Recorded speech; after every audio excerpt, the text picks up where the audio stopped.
am my best friend Lily's go-to love strategist.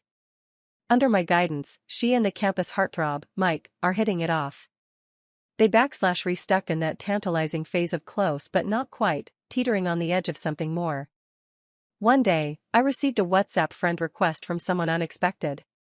The message read, "I'm Ryan Collins, Mike's best friend and, coincidentally, his love strategist. Look, could we call a truce? That guy's already head over heels for your friend. Seriously, let's stop sabotaging each other, okay?" Not long after, Lily returned from her date with Mike. Walking shyly beside him, too nervous even to hold hands. But their budding romance took a back seat when they stumbled upon Ryan and me locked in a fiery kiss on the campus trail. When I first got the friend request, I was puzzled. The sender's name was listed as Philosophy Department, Ryan Collins. At first, I thought it was one of the new freshmen adding me during club recruitment week. But as soon as I accepted, 2 messages popped up. I'm Ryan Collins, Mike's best friend and, coincidentally, his love strategist. Look, could we call a truce? That guy's already head over heels for your friend. Seriously, let's stop sabotaging each other, okay? What? Let me backtrack. I have this gorgeous best friend, Lily. She's practically the finance department's beauty queen. We've known each other since we were kids, our families are close. After scoring similarly on the college entrance exams, we ended up at the same university. Don't be fooled by her striking looks and killer figure. Despite appearances, Lily has zero experience in the dating world. Recently, though, her heart has finally been stirred by none other than Mike. The campus heartthrob. Their chemistry? Off the charts. But there's a catch. Lily may have a beautiful face and a vibrant personality, but she's clueless when it comes to seduction. Their relationship's progress? 100 thanks to my behind-the-scenes advice. I've seen Mike around campus. He's undeniably handsome and has no shortage of admirers. But based on his chats with Lily, I pegged him as a player at first glance. The guy's too smooth. He almost had my best friend wrapped around his little finger. That's when I stepped in to level the playing field. Now, their little game of love feels more balanced. But hold up, Mike has a love strategist too? I scanned the third-floor cafeteria, trying to spot anyone who might be Ryan. Just as I lowered my head to message him back, someone leaned in close, his voice low and smooth, brushing against my ear. "I'm right here." The voice was rich, lazy, and unexpectedly captivating. I turned my head to the right, only for him to stroll casually around to my left. When I finally looked up, I was taken aback by his face. Wow. Ryan? He stood tall, easily 64, dressed well. With dark hair and a silver chain around his neck. "Nice to meet you, Sophia White," he said, already knowing my name. We sat across from each other near the window. I studied him, trying to figure out why no one ever mentioned him when gushing about Mike. It didn't make sense.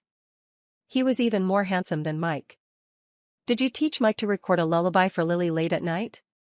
I crossed my arms and gave Ryan a wary look. That move had Lily so flustered she couldn't even sleep.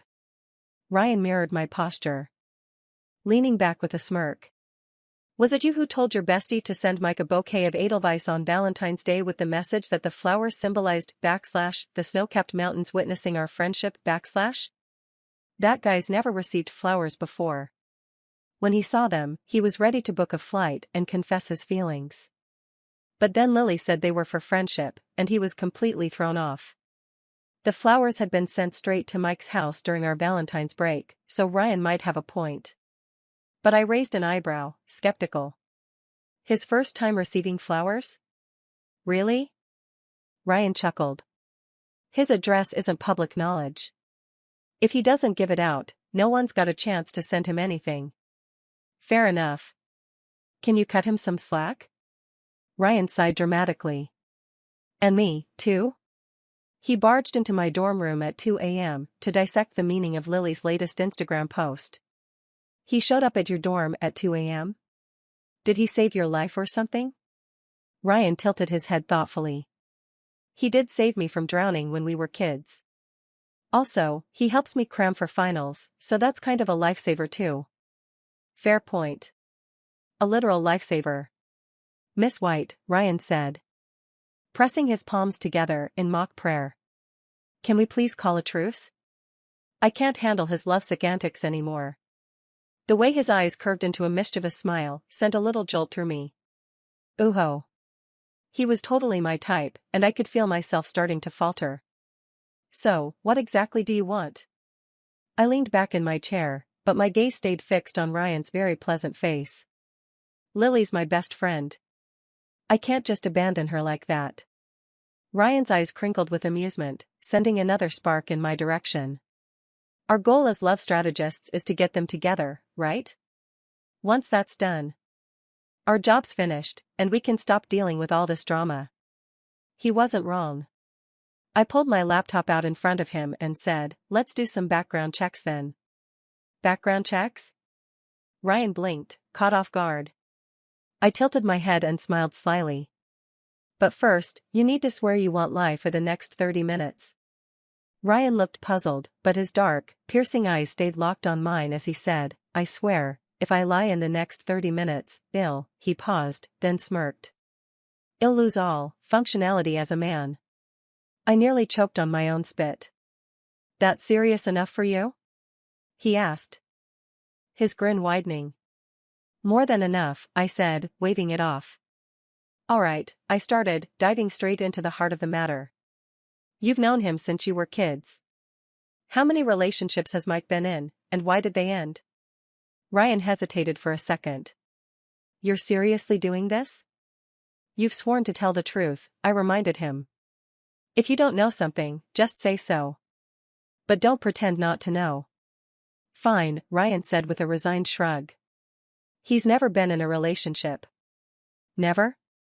I frowned. What about flings or crushes? He had a thing for a girl back in high school, Ryan admitted. The corner of his mouth twitching. He kept lending her his notes, so I figured he liked her. And? I prompted. Ryan's smirk turned teasing. She got into film school and told him she only saw him as a friend. Said she wanted to focus on breaking into the entertainment industry, and their life goals didn't align. Poor Ryan, I said with a touch of mock sympathy. Ryan shrugged. He brought it on himself. He gave her a set of astronomy books for her birthday. Oh no. That's a red flag. If Lily does end up with him, their future gift exchanges are practically destined to spark arguments. My expression must have given me away, because Ryan offered a quick reassurance. Don't worry, he's probably changed by now. I went on to ask Ryan all sorts of questions about Mike, whether he was currently flirting with anyone else, his likes, dislikes, bad habits, you name it. For the sake of Lily's happiness, I glanced around to make sure no one was eavesdropping, then leaned in and asked something more sensitive. Ryan tilted his head and chuckled helplessly. Miss White. Don't you think it'd be a bit weird if I knew that kind of stuff about him? Just thought I'd ask.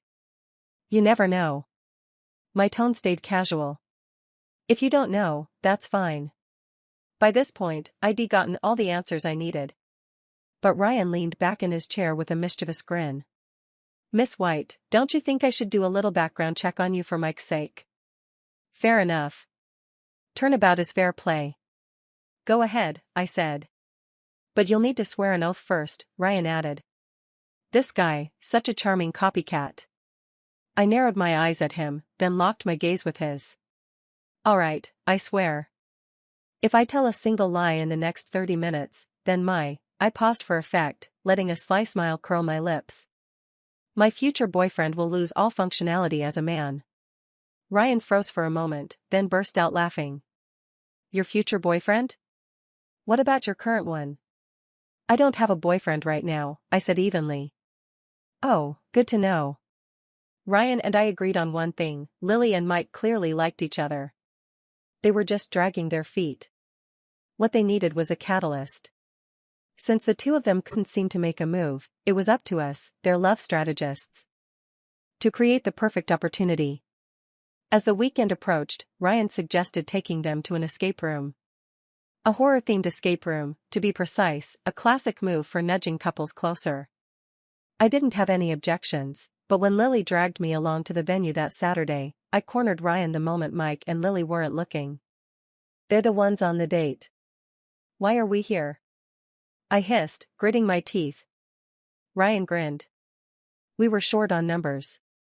Just bear with it." The escape room was designed for 6 people, but somehow the staff let the 4 of us in anyway. "Ryan, you and Miss White know each other?" Mike asked, noticing us whispering. Lily glanced over curiously too. "We didn't before, but now we do," Ryan said smoothly, his expression completely calm. Before we entered, I pulled Lily aside, determined to make the most of this setup. "Listen to me, babe. Once we're inside, no matter how scared you are, or aren't, you have to act terrified. Look for every excuse to throw yourself into his arms. Got it? His arms, not mine. And grab his hand whenever you can." "But, what if he doesn't want me touching him?" Lily asked. Her words so innocent they nearly made me want to scream. "You've been flirting with him for months. How is he any different from your boyfriend at this point? Physical contact with your boyfriend is perfectly natural, okay?" Lily's stunning face lit up with a hesitant question. "And what about you? You barely know his friend, don't worry about me," I said, giving her cheek a playful pinch. "Your very mature strategist won't cause any distractions today. This is it, babe. Whether or not you snag this guy is up to you. Don't let me down." We put our belongings in the lockers. Then lined up with our hands resting on the shoulders of the person in front of us. Mike led the way, followed by Lily, then me, and Ryan brought up the rear. Blindfolded, we entered the pitch-black escape room. At first, it wasn't too bad, but as soon as we removed the blindfolds and ominous, spine-chilling music blasted overhead, my heart clenched. The first thing we saw was a long, narrow hallway lit by a single dim, yellow light on the wall. Beneath the light hung several notices, their edges frayed and yellowed. The theme? A haunted school campus. There was a locked classroom nearby. And we needed to find clues from the notices to open the door. The 4 of us gathered around the notices to study them. March 2015, J. Dean disciplined for theft. Publicly announced to the entire school, Clara Dan wins award, Riley Miller reported missing. Last seen at school, current whereabouts unknown. The eerie atmosphere sent a chill down my spine. Unsettled, I glanced down the hallway, half expecting to see someone lurking in the shadows, but I quickly looked away. Suddenly, a voice murmured in my ear. "Scared?" I spun around to glare at Ryan. "Who's scared?" I hissed back, keeping my voice low. The initial puzzle solving wasn't too difficult. Together, we figured out a few codes, eventually unlocking a box with the key to the classroom door. That's when the window next to us slammed open without warning. A towering NPC loomed in the frame, barking, "Why aren't you in class yet?" My heart nearly leapt out of my chest. I stumbled backward, colliding with someone's solid chest. Ryan's hand steadied me. Mike, at the front, seemed utterly unfazed. If anything, he looked amused, even excited. "All right, Professor, we're going in," he said cheerfully.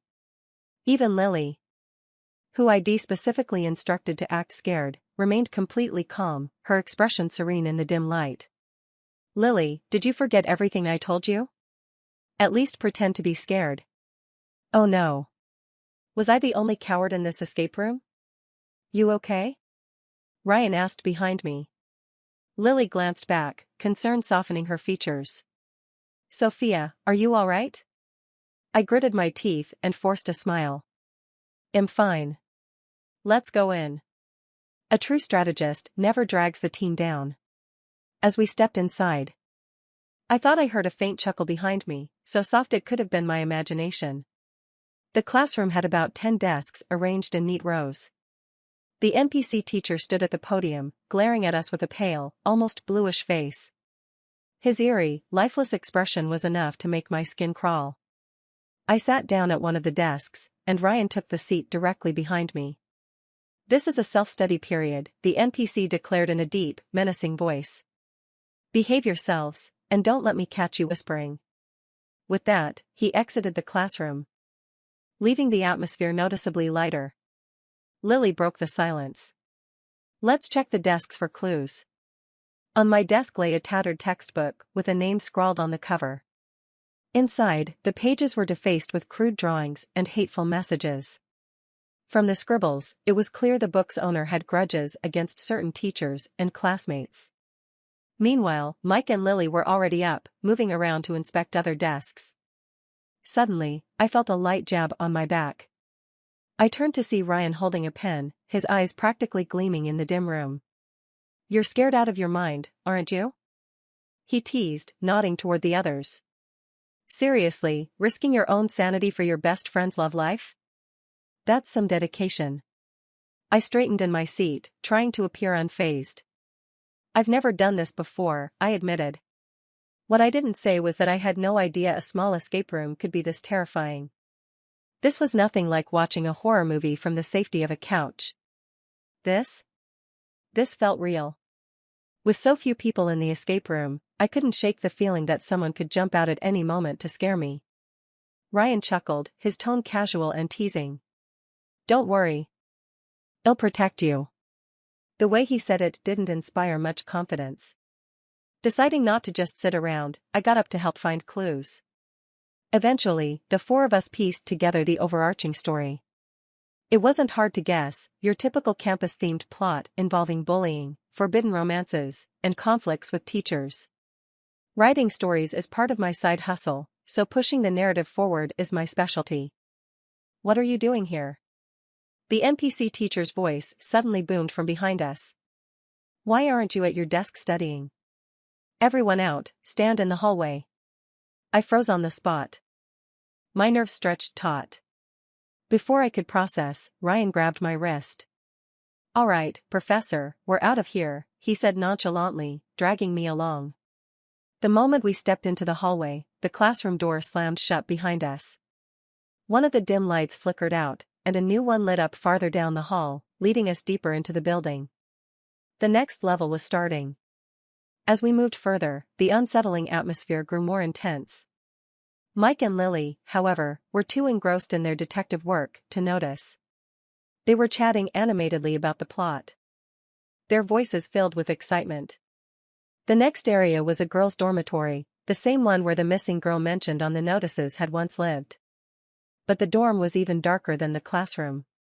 I kept expecting someone, or something, to jump out at us. Yet, even in this eerie setting, I remembered the cardinal rule of being a strategist: no clinging to Lily. Instead, I stuck close to Ryan, letting Lily and Mike comb through the room, rifling through drawers and cabinets for clues. After a while, I decided to check the bunk beds for anything useful. The walls were covered in scribbles, and I had to lean in close to read them. Some were profanities, others were love-struck, dreamy confessions. As I focused on the writing, I felt a tug on the hem of my shirt. From a short distance away, I could still hear Lily and Mike chatting, so I instinctively assumed it was Ryan messing around. "Ryan, quit playing pranks," I said without turning around. A few steps away, Ryan's voice called back, "What prank?" "What?" If he was over there, then who, or what, was behind me? I stiffened, slowly turning around, and came face-to-face with a disheveled, long-haired ghost in a white dress. The NPC had zeroed in on me, the one person most terrified of ghosts. "Oh my God!" I shrieked, my scalp tingling as I stumbled backward in blind panic, straight into someone's arms. They tightened around me, holding me close. As if the situation wasn't terrifying enough, the already dim lights flickered off entirely, plunging us into pitch blackness. From somewhere in the dark, Lily's voice called out, "Sophia, what did you see?"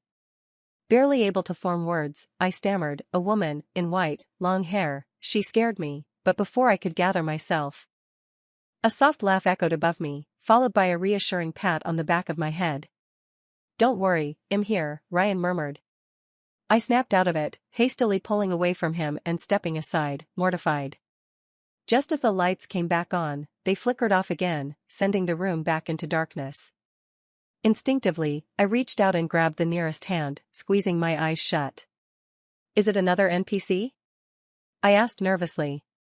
Not far away, I heard Lily and Mike exclaim in delight, "Whoa, there is a ghost in white. So cool." They were even chatting with the ghost like it was the highlight of their day. "Are you the missing girl from the notice?" Mike's voice echoed in the room. "Is that notebook in the drawer yours? Were you pregnant? Whose child? What happened to it?" The room suddenly went quiet, and I whispered toward Ryan, "Is she gone?" "Nope," he replied casually. "She's right in front of you." Gotta admit, white clothing stands out nicely, even in this darkness. "Ryan, stop scaring me." "I'm not scaring you," he said, grinning. "Go ahead, reach out and touch. You'll see." Hesitating, I extended a trembling hand, brushing against strands of long, dangling hair. With a jolt, I pulled my hand back, instinctively moving closer to Ryan. After what felt like an eternity, the lights flickered back on, and I cautiously opened my eyes. Good. It seemed like we'd cleared this level. But then Mike spoke up with the bad news. "Looks like we'll need to split into groups for the next task." "Split up? With just 4 people?" At the forked corridor ahead, the lit paths on either side confirmed his words. There wasn't much debate about the pairings. Lily and Mike went together, leaving me with Ryan. We found 2 walkie-talkies in the room, tested them, and they worked. As I watched Lily and Mike confidently stride down their assigned path, my feet felt heavier with every step. "Let's go," Ryan said, smiling as he reached for my hand. His palm was warm as he clasped mine. "Don't worry. I promise I'll get you through this." With his hand holding mine, the dim hallway seemed a little less daunting, though my heart thudded loudly in my chest, unsure if it was fear or something else. Ryan and I followed the faintly lit hallway to the space at the end of the fork. Before I could figure out where we were, the door behind us suddenly slammed shut. I jumped, startled. Ryan turned to check the door, but it was locked. A digital padlock blinked on the handle. He chuckled. "Well, Miss White, looks like we'll need to crack a code to get out of here." We glanced around. The setting was unmistakable, a high school girl's bathroom. The small room had 3 closed stall doors, and the walls were scribbled with red and black messages. A small notebook dangled from the handle of one of the stalls, seemingly a record of some kind. I stared uneasily at the closed stall doors, a cold dread creeping over me. Mike's voice crackled through the walkie-talkie. "Ryan, what's your situation?" Ryan picked it up. "We're in a girl's bathroom. What about you?" "Looks like a biology specimen room," Mike replied. "Lots of jars. They look pretty real, too." "We're locked in," Ryan said. "What about you guys?" "Same here," Mike confirmed. Lily's voice chimed in next. "If they gave us walkie-talkies, maybe the codes we find are meant to be swapped. If you find any numbers, let us know." "Got it," Ryan replied. When the conversation ended, Ryan turned to me. "Shall we start looking for the code? What else would we do?"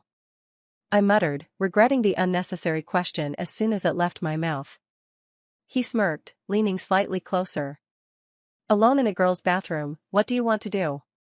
Before I could retort, the eerie background music shifted, adding a low, mournful wail from a woman. A shiver ran down my spine as goosebumps erupted on my arms. Trying to ignore it, I steeled myself and started scanning the writing on the walls. The walls were scrawled with insults aimed at specific people, along with dates, phone numbers, and even some student IDs. The duty log hanging on the doorknob caught my attention. One entry stood out under a specific date: toilet clogged, school hired cleaners. After that, the records were blank. We pieced together a few combinations of numbers, but none of them worked on the lock. Even Lily and Mike reported no success on their end. Ryan finally suggested, "Let's check the bathroom stalls." I froze mid-step, my gaze fixed on the 3 tightly shut stall doors. My instinct screamed that something unbearable could jump out from behind them. "Scared?" Ryan's teasing tone was as obvious as ever. I shot him a glare. "I'm not scared." "Then why don't you open the doors?"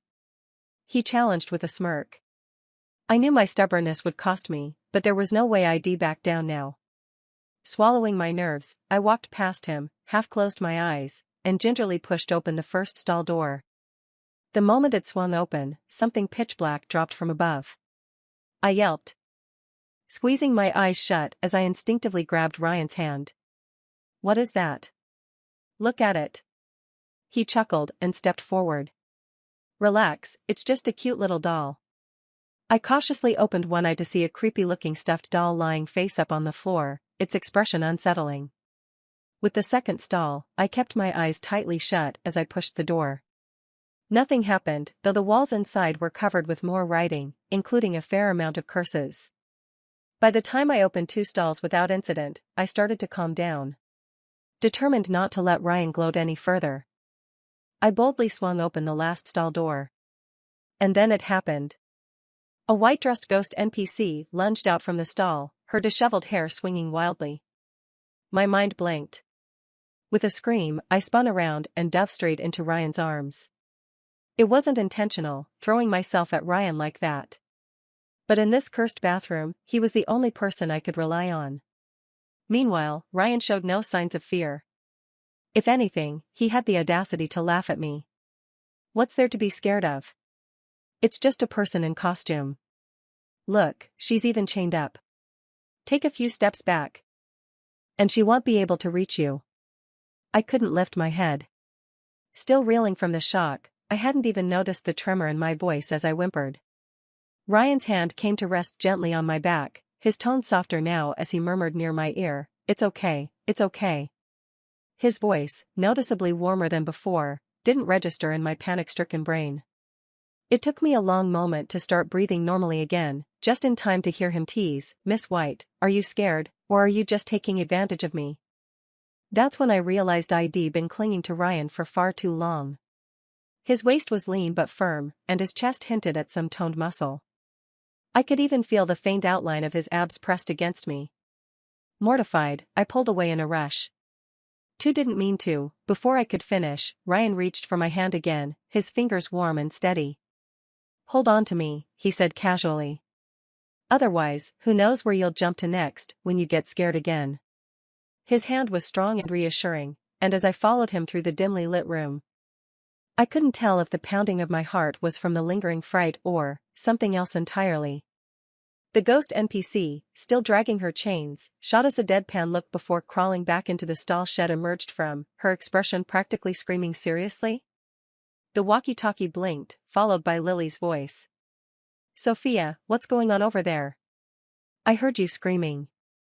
Out of the 4 of us, I was the only one embarrassing myself. "Nothing, Lily. Is there an NPC on your side?" I asked, trying to sound calm. "We're in a biology lab," she replied, still unnervingly composed. "There's a male ghost NPC dressed in a school uniform. He's chained up, and the makeup on his face is surprisingly realistic.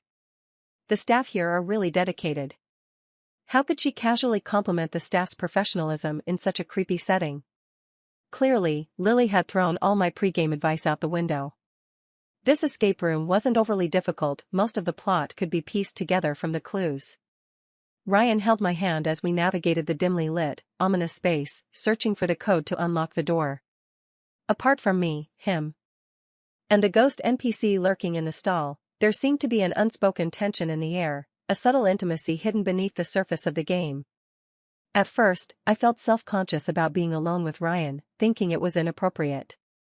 But every time I considered letting go of his hand, the crying sounds of a woman and a baby suddenly blaring from the speakers, or the sight of the stall ghost, kept my mouth shut.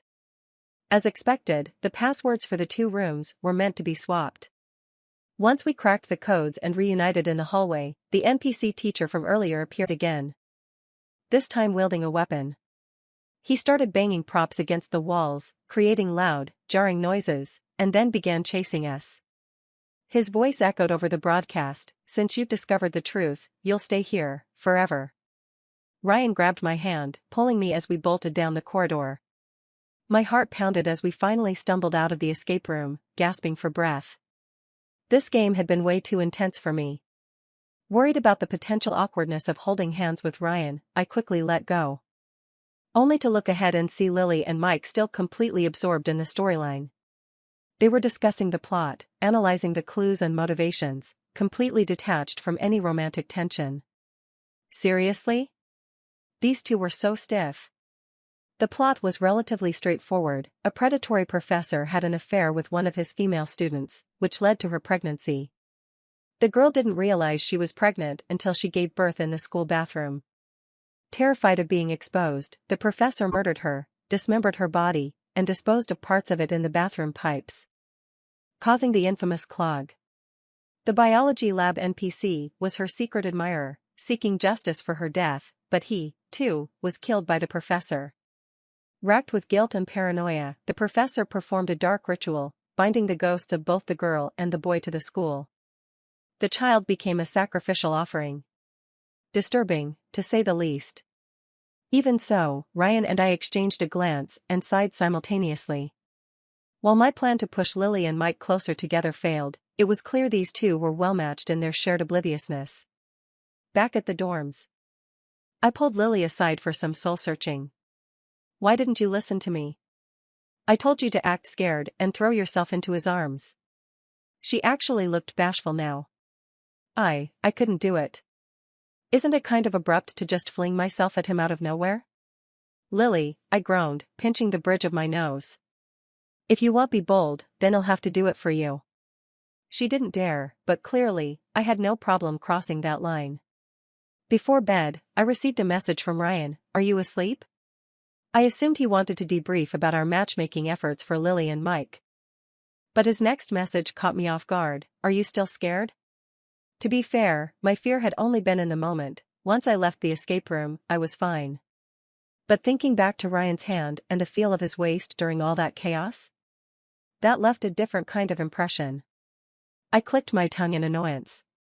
After all the effort I'd put into setting up a scenario for Lily, the one who got any benefits out of it ended up being me. I was feeling sleepy, but replied anyway, can't fall asleep. A few seconds later, his reply came through, is Lily asleep? Can I call you? I glanced at the bathroom door. Lily was still showering. She's not asleep yet, but you can call me. His call came almost immediately. Good evening. Hearing his voice through my earphones gave it a whole different vibe. It was oddly seductive. What's this about? I asked, feigning ignorance. That escape room earlier? No idea how well Lily and Mike were doing, but Ryan and I had definitely been on the same wavelength all day. I heard a soft chuckle from his end. Didn't you say you couldn't sleep because you were scared? I suggested the escape room. So I feel responsible. Let me help you feel braver. You're very responsible, I teased. First, he let me grab his hand, then his waist, then his arm, and now he was offering a post-game follow-up. Sing me a song? I asked suddenly, remembering how Lily had told me Mike's lullaby had kept her up all night. Time to see what all the fuss was about. You really want to hear one? His voice, deep, teasing, and utterly hypnotic, was especially dangerous at this hour. Yes, unless your roommates are back and it's inconvenient, I said with a smirk. They're not back yet, he replied. I had asked half-jokingly. But Ryan surprised me. He didn't just agree, he could actually sing. He started with a popular French song, his voice clear and warm, flowing effortlessly through the melody. It was enchanting. When he finished, I heard him clear his throat. Want to hear more? What else do you know? I asked, my voice softer now. Request something. If I know it, I'll sing it.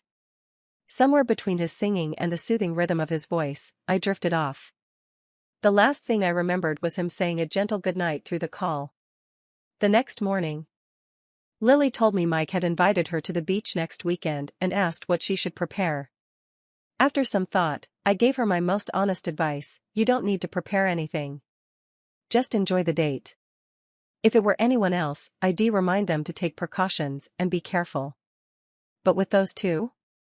Forget it. They were the straightest arrows I'd ever seen, emotionally, mentally, and probably every other way. Lily and I were in different departments, so we didn't spend much time together during the week. Most of our conversations happened online.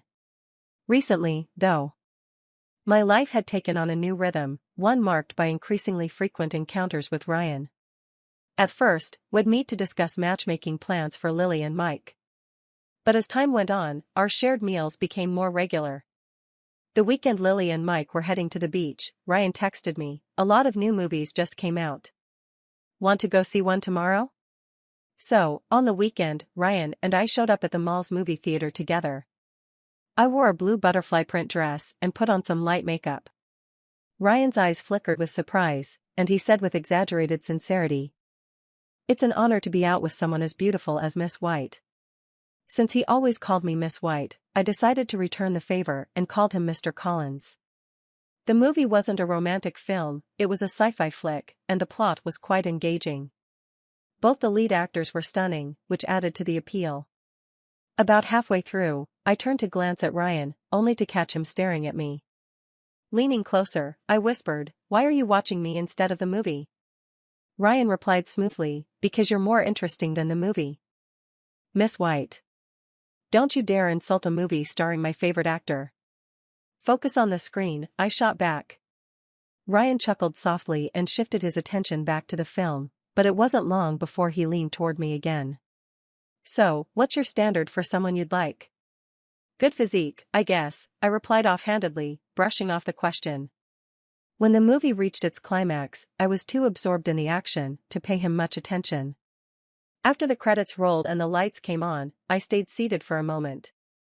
Not rushing to leave since we were at the innermost seats. Ryan leaned in close and said, "I've got six-pack abs too, but my physique isn't exactly like his. Would you mind?" Was he seriously comparing himself to the lead actor now? "How's it different?" I asked skeptically. "Want to see?" He teased, a mischievous glint in his eyes. I had a strong suspicion that all his earlier comments were leading up to this moment, an excuse to show off. But honestly, when a handsome guy with a bit of charm does this, it's hard not to be intrigued. "That might be inappropriate," I replied, trying to keep a straight face. "We're not that close yet, are we?" Ryan laughed, his perfectly arched brows lifting slightly as his smile widened. "Would you mind if we were that close, Miss White? Can you tell I'm pursuing you?"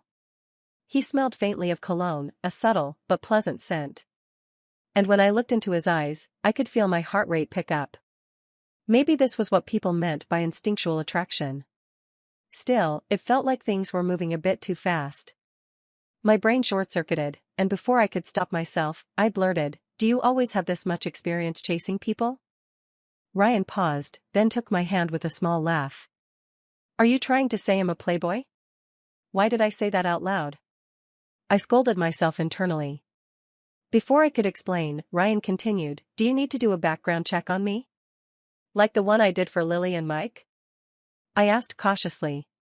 "Sure, but you don't need to ask Mike," Ryan said, grinning. "Just ask me directly. I'll even swear, if I tell a single lie, I'll stop." I interrupted, knowing exactly what he was about to say. "Can't you come up with a different vow?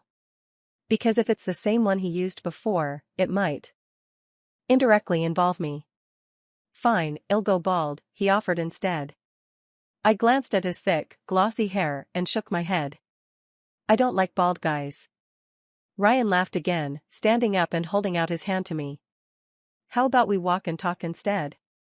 His warm hand wrapped around mine as we stepped out of the theater, and I realized I didn't mind at all. He said I'm his first love. Ryan must have seen my skepticism because he handed me his phone. "What's this supposed to mean?" I asked. "Check my phone. See if you can find anything suspicious." I shook my head and pushed the phone back toward him. "I don't want to." But Ryan handed it back again, a faint smile playing on his lips. "Don't worry, I won't check yours." He was starting to understand me a little too well. His phone really was clean, just basic messaging apps, games, and music. Nothing incriminating at all. I glanced up at him, narrowing my eyes. "What about your photo album and browser history? Can I see those?" Ryan paused before replying, "You can check my album. But the browser history is still private. Let's save that for when we know each other better, alright?" My relationship with Ryan was moving at lightning speed, especially compared to Lily and Mike. One day, Lily came back from her beach trip and happily announced, "Mike and I held hands." Meanwhile, Ryan had already pulled me into a secluded corner on campus, holding my hand to guide me over his abs. Our official relationship began on a rainy night. I had stayed late at my club's meeting, and by the time I was ready to leave, it was pouring outside. Ryan showed up with an umbrella and walked me back to my dorm. He had just showered, and the faint scent of his body wash lingered around him. It was warm and comforting, blending perfectly with the rain's rhythmic patter. The sound of the rain masked my racing heartbeat. I caught myself staring at him, suddenly wanting to kiss him. Ryan noticed, probably because my gaze was a little too obvious. He tilted his head slightly and said, "I don't kiss anyone who's not my girlfriend." The way he said it sounded so principled. But this was the same guy who had sent me shirtless photos. Hooking my pinky around his, I asked softly, "Would you like to be my boyfriend then?" "I'd love to," he replied without hesitation. And in the next moment, Ryan leaned down, his lips pressing against mine. The umbrella lowered, shielding us from the world. His lips were soft, and the kiss was sweet, blending perfectly with the rhythm of the falling rain. By the time Ryan and I officially started dating, Lily and Mike were still stuck in their endless limbo of almost, but not quite. Even as finals approached, they were still meeting up to study at the library, with no real progress in their relationship. Ryan and I had tried our best to push them together, but just as Lily wasn't bold enough to take the leap, Mike wasn't exactly proactive either. Their relationship remained frozen in place. Ryan and I decided to keep our relationship under wraps until after finals. That was the plan, at least. But plans rarely go as expected. After finishing my last exam, I only had a paper left to stress about. With a few days left before the break, Ryan and I decided to go out for dinner to celebrate. On our way back, we ended up on a quiet, dimly lit path outside campus. And there, we kissed. I loved kissing Ryan. His lips were soft and smelled faintly of something sweet. He always tried to insist he was all muscle and strength, flexing whenever I teased him, but there was no denying he had a softness to him in moments like this. During the grueling weeks of exam prep, we hadn't had much time to see each other, let alone steal kisses like this. Under the faint light, we kissed deeply. Ryan's long fingers resting gently on the back of my neck. His fingertips brushed lightly against my skin, sending shivers down my spine. Then, a voice broke through the quiet. "Sophia?" The voice was familiar. I froze. Turning around, I locked eyes with a very surprised Lily, and Mike, standing close beside her. They looked like they had just returned from a date, walking side by side, their hands almost touching, but not quite. The interruption snapped me out of the moment. Ryan raised his head, his expression cool as he glanced at them. His lips still bore the faint smudge of my lipstick. We didn't even need to figure out how to confess, we got caught red-handed. Afterward, Lily pulled me aside, disbelief written all over her face. "When did you two even get together? You've barely known each other." I looked at her pointedly. "Darling, not everyone can keep a relationship in the wilthy-wunthy stage for a whole year like you two. Let's be real, if the ambiguity phase lasts more than 6 months, it usually ends one of two ways: either you're officially together, or you stop talking altogether." If I didn't know Lily, and by extension, hadn't gotten a read on Mike, I'd have assumed at least one of them was a pro at playing the dating game. But nope, these two slow-burn, pure-hearted romantics somehow managed to find each other. Lily mulled it over, then looked up again. "Sophia, do you think he likes me? Why would he go to the library with you, play games with you, stay up late to keep you company, and make weekend plans with you if he didn't?" There was a stretch of time when I even had to fight Mike for a slot in Lily's schedule. So, does that mean I've won him over? Sometimes, being a love strategist is exhausting. And honestly, I don't even know if I qualify as one anymore. After all, strategists don't typically jump into the battlefield themselves. Not only did I jump in, but I ended up snagging the opposing strategist. I didn't rush home for winter break. Ryan told me Mike was finally planning to confess to Lily, probably spurred on by how quickly our relationship had escalated. One afternoon, I was lounging in Ryan's small off-campus apartment. While scrolling through his photo album, I stumbled upon something unexpected, a picture of me. The date on the saved photo was from 2 years ago, well before we had even met. I immediately recognized it. The photo was from a school sports event where ID competed in the 500-meter dash, wearing our department's sports jersey. I hadn't been wearing any makeup, and the candid shot had somehow ended up on the campus confession wall for crushes. That post had caused quite a stir. Random people started messaging me, asking to add me on social media.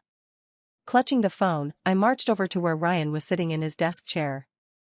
Plopped myself onto his lap, and shoved the screen in his face. Explain.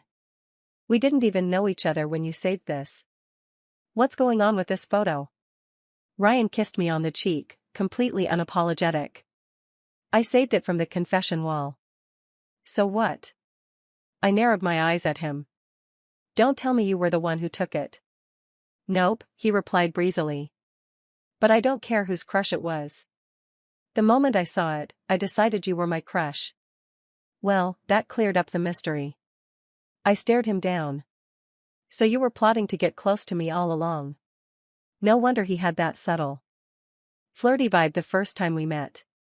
ID thought he was genuinely invested in helping his best friend's love life. Ryan smirked, his mesmerizing eyes practically sparking with mischief. How is that plotting? ID call it fate. I mean, why else would your friend just so happen to fall for my boring best friend, Mike, in this massive school? His reasoning was so absurd, I almost laughed. Ryan leaned back slightly, his tone becoming playful. You know, having a crush on someone is a lot like a one-sided game. But when you're really into someone, you don't just give up. You push forward. Because who knows? Maybe one day it'll become a game for two. Ugh, stop. Who's playing a game with you? I muttered. Ryan sighed dramatically. Last night, you were calling me baby while feeling up my abs and chest. Now you're saying you're not interested? You know what? Forget it, I said, rolling my eyes. I don't want to touch your abs anymore. He raised a brow, his smirk widening. Oh? So you want to touch something else? Isn't that moving a little too fast? I'm not that kind of guy, you know. The sheer audacity of this man. That winter break. Lily and Mike finally started dating. With their relationship official, my job as a strategist was officially retired, at least for now. The night before I went home, Ryan clung to me like an overly affectionate puppy. During Christmas, his workout progress photos made frequent appearances in my messages. Honestly, they were hard to ignore, and after a while, I couldn't resist replying, "Babe, next time wear gray sweatpants. They'd look even better." Being in a long-distance relationship seemed to make my boyfriend even more obedient. The next day, Ryan sent a picture of himself in gray pants. Asking, "Do they look good?" I replied, "Gray looks big." After a long pause, I deleted the message and replaced it with, "Gray looks great." Ryan's response came quickly, "You just love messing with me, don't you?" His verdict on me? I might look innocent, but my thoughts were anything but. To be honest, I thought this relationship wouldn't last long. Ryan had the kind of charm that screamed potential cheater. But reality proved otherwise, he turned out to be a complete romantic. The year we graduated, plenty of couples around us were breaking up. Watching me prepare to take over my father's company, Ryan sighed dramatically. Good thing I'm decent looking and madly in love with you, otherwise, how could I ever be worthy of you? Yes, my family does own a company. I cupped his face and said tenderly, "Don't worry. I'll take full responsibility for you." After graduation, we transitioned into a long-distance relationship. Fortunately, our hometowns weren't far apart, and the travel time between us was less than 2 hours by train. One day, Ryan came to see me and announced his plan to start a business in my city. I knew he'd been planning to start a company, but I had assumed he'd do it near his family. Standing outside a commercial complex, he pointed to a building. "Babe, my office is in there. Want to come up and see it?" I winced. The rent here must be expensive. I was genuinely worried he'd spend all his money on rent before he even got the business off the ground. Ryan grinned. Don't worry, I'm not paying rent. This building belongs to my grandmother. She gave it to me. That's when he casually dropped the bomb. His last name, Collins, was the same as that of the renowned entrepreneur Charlotte Collins. I wasn't always a Collins, he explained. When I was younger, I had my dad's surname. My mom, though, kept her maiden name, which is Collins. My grandmother only had one daughter, my mom, so she convinced my parents to have my sister and me take her last name. He added, my grandmother has considerable financial clout. Let's just say she's very persuasive. I was floored. While I'd always suspected Ryan came from a comfortable background, I hadn't realized how comfortable. Babe, I said. Trying to keep a straight face, with the kind of wealth you have, is starting a business really necessary? Isn't there a saying? The scariest thing is a rich kid who insists on becoming an entrepreneur. My dad had forbidden me from trying anything of the sort. Ryan's expression turned earnest as he looked at me. Babe, if the business fails, you can always support me. I'd make an excellent house husband. He paused, then added with determination, but I'm serious about this. Give me 2 years to prove myself. Trust me? I stayed silent for a moment, weighing the options. That night, I went home and asked my dad, Dad, would you be okay if my husband wanted to be a stay-at-home husband? My dad, who's an open-minded man, didn't even look up. How many husbands are we talking about? Is this one of the men you dream about? Well, at least my dad wasn't a problem. Next, I went to my mom. She was ecstatic and said she'd fully support me and Ryan. With my family's blessing, I finally told Ryan, go ahead with your business plans. My family welcomes you with open arms. What I didn't tell Sophia about that photo she found on my phone, of her at the school sports meet, was that I was actually there in person. I remember seeing her warming up on the track, surrounded by her classmates cheering her on. She had that clean, radiant look about her, the kind that made you instinctively smile. I overheard someone nearby talking about her, saying how beautiful she was. They were right. She looked so full of life. I stayed and watched her run the race, her determination shining through as she crossed the finish line and took first place. Later, I noticed someone had uploaded her photo to the campus confession wall. It was a great shot, perfectly capturing her energy and charm. Her name popped up soon enough, Sophia. At the time, I thought my interest in her would end there. But after that day, I started noticing her more and more around campus. Or maybe it wasn't that I saw her more, it was that I couldn't stop looking for her. It was subtle at first, just catching glimpses of her here and there. But the more I saw her, the more I realized how much I enjoyed seeing her. I guess you could call it shallow, attraction at first sight, but I didn't mind. One day, as I was leaving campus, I spotted her walking a few steps ahead with a friend. I hung back just close enough to hear her voice. She was talking animatedly to the girl beside her. Lily, trust me. That guy Mike definitely likes you. Don't reply to his message right away. Wait until tonight, make him anxious for a bit. She grinned and added, you've got to believe me. I'm your love strategist. That night, I knocked on Mike's dorm room door. Bro, I heard you've got a thing for a girl named Lily. Need a love strategist? And that's how I got myself a spot in her story. Because when it's for love, even a love strategist can campaign for their own position. The end.